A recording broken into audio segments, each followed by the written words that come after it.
વડોદરા મહાનગરપાલિકાના અધિકારીઓની routine review બેઠક યોજાઈ। વડોદરા મહાનગરપાલિકા દ્વારા શહેરમાં સ્વચ્છતા વ્યવસ્થાને વધુ મજબૂત બનાવવા તેમજ સ્વચ્છ સર્વેક્ષણને ધ્યાનમાં રાખીને વિવિધ કામગીરીની સમીક્ષા કરવામાં આવી હતી।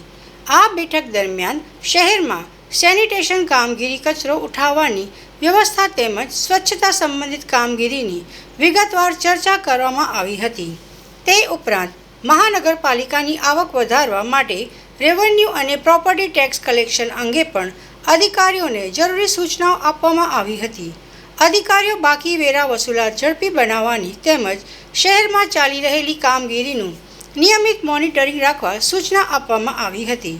આ રૂટીન રિવ્યૂ બેઠકમાં મહાનગરપાલિકાના વિવિધ વિભાગોના અધિકારીઓ ઉપસ્થિત રહી પોતાની કામગીરી અંગે માહિતી આપી। સૌપ્રથમ વડોદરા મહાનગરપાલિકાના જે રિવ્યૂ મિટિંગ કરવામાં આવ્યું છે, આ જ રિવ્યૂ મિટિંગમાં સૌથી પહેલાં અમે આજે સિટીના સ્વચ્છતા બાબતનું રિવ્યૂ મિટિંગ કરવામાં આવ્યું।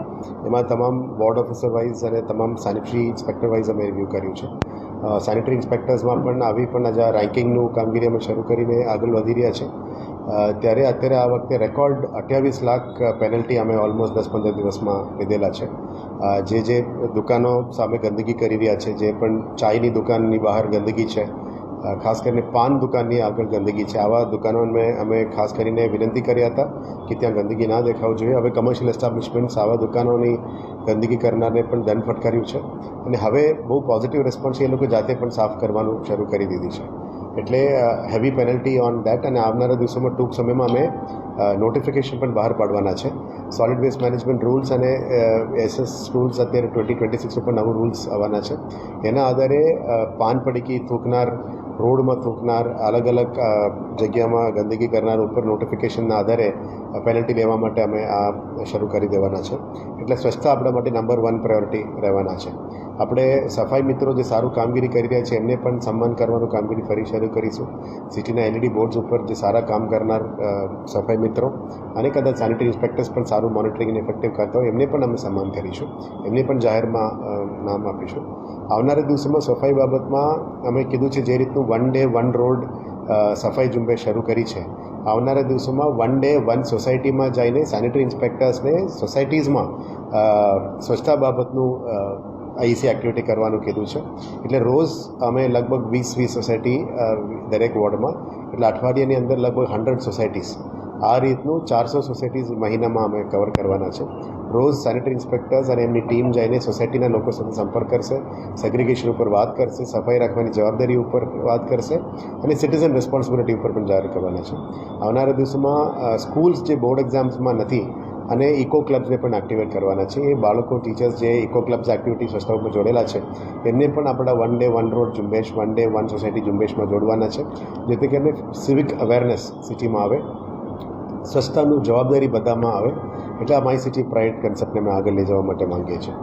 સ્વચ્છતા ઉપર વધારે ભાર મૂકતા આવનારા દિવસોમાં we will be reviewing ward wise cleanliness અને ઝોન વાઇઝ પણ અમે 1 ડે 1 રોડ શરૂ કરી છે। હવે ઓલમોસ્ટ 56 રોડ્સ અમે કવર કરી ચૂક્યા છે અને કેટેગરી A રોડ્સ, પછી કેટેગરી B રોડ્સ, પછી કેટેગરી C રોડ્સમાં જઈશું અને વારંવાર રિપીટ કરીશું, જેથી કરીને સ્વચ્છતાનું બધાને અવેરનેસ આવે। આના સાથે સાથે અત્યારે બ્રિડ્જસમાં ડિવાઈડર ક્લિનિંગ, બ્રિડ્જસની ક્લિનિંગ પણ અમે વેસ્ટ વોટરથી કરી રહ્યા છે। એટલે રેડ સ્પોટ્સ, યલો સ્પોટ્સ જે મારે વિનંતી છે, જે પણ લોકો પાન રોડ ઉપર ના થૂકે, બ્રિડ્જ ઉપર ના થૂકે, અમે મહેનત કરીને બ્રિડ્જસને સાફ કરીએ છીએ। ફરી તમે ટ્રાવેલ કરતાં થૂકતો નહીં, એટલે આ સિટી અમારી જવાબદારી છે, અમે સાફ રાખવાનું તમામની જવાબદારી છે। આપણે નાગરિકોને પણ વિનંતી છે એને મેન્ટેન કરવાનું, સાફ સફાઈ રાખવાનું। આ વખતે હીટ વધી રહ્યા છે એટલે હીટ એક્શન પ્લાન પણ અમે બનાવ્યું છે અને ટૂંક સમયમાં એ પણ જાહેર કરવાના છે।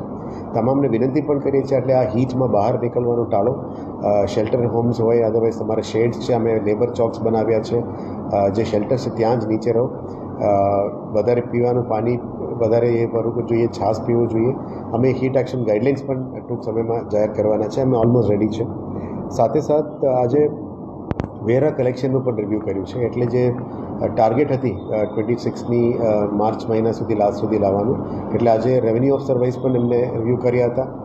કેટલા લોકોની રેવન્યુ રિકવરીમાં કામ સારું છે એમને એપ્રિશિએટ પણ કરવામાં આવ્યું। જેને રેવન્યુ રિકવરી બાકી છે એમને શું સપોર્ટ જોઈએ રિકવરી કરવા માટે, એ સપોર્ટ સિસ્ટમ પણ બહાર પાડવા માટે અમે નક્કી કર્યું છે। એટલે સ્વચ્છતા અને રેવન્યુ રિકવરી અને ટેક્સ કલેક્શન આપણા માટે ત્યારે પ્રાયોરિટી રહેશે।